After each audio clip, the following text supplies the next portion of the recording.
લીંબડી શહેરમાં અલગ અલગ વિસ્તારોમાં અવારનવાર ચોરીના બનાવો બને છે, ત્યારે વધુ એક ચોરીનો બનાવ સામે આવ્યો હતો, જેમાં લીંબડી શહેરના વિસ્તારમાં નારુભા સાહેબના ખાંચામાં કુલ 2 મકાનોના તાળા તૂટ્યા હતા. આજે બીજી તરફ ઉટડી પુલ પાસે આવેલ એક મકાનનું તાળું તૂટ્યું હતું. તેમ એક જ દિવસે 3 મકાનોના તાળા તૂટ્યા હતા. તસ્કરોએ સોના ચાંદીના દાગીના તેમજ રોકડ રકમની ઉઠાંતરી કરી ફરાર થઈ ગયા હતા. તસ્કરોને કાયદાનો ભય જ ના હોય તેવું લાગી રહ્યું છે. તસ્કરોએ તસ્કરી સમયે તિજોરી, ફ્રીજ, પલંગ, લોટના ડબ્બા વગેરે તપાસી જેટલું મળ્યું તેટલું ઉઠાવી ફરાર થઈ ગયા હતા. આ બાબતે લીંબડી પોલીસને જાણ કરતા પોલીસે તસ્કરોને ઝડપી પાડવા તપાસ હાથ ધરી છે. આચાર્ય શારદાબેન બાલકૃષ્ણ, હું બાર ગામ જઈ હતી.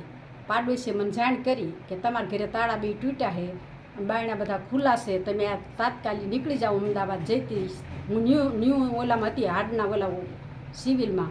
ત્યાંથી હું તાત્કાલિક નીકળીને આવ્યા. બધું રમણ ભમણ પડ્યું છે ને મારા પાટલા, એક જોડ બુટ્ટી, ગાય તુલસી કેરો ચાંદીનું અને એટલી વસ્તુ જઈ મારી. સોનાના દાગીનામાં કઈ? સોનાના દાગીના, સોનાના 2 તોલાના 2 પાટલા, બરોબર, 4 આને ભારની બુટ્ટી અને ચાંદીની વસ્તુ એટલી.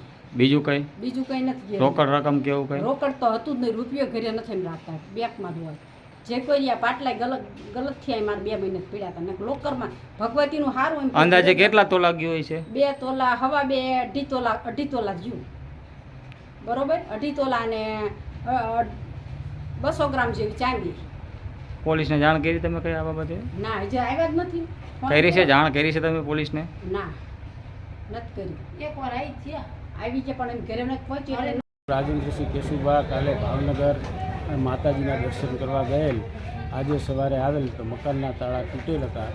એમાં મારા વાઈફની સોનાની 4 ચૂડલી, 2-3 ચૂકું અને રોકડા 25,000 રૂપિયા જેવું એમાંથી ગયેલ છે.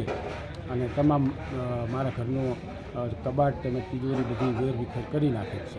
આ બાબતે તમે પોલીસને જાણ કરી? હા, જાણ કરી દીધી. અંદાજે કેટલા તોલા સોનું ગયું હશે?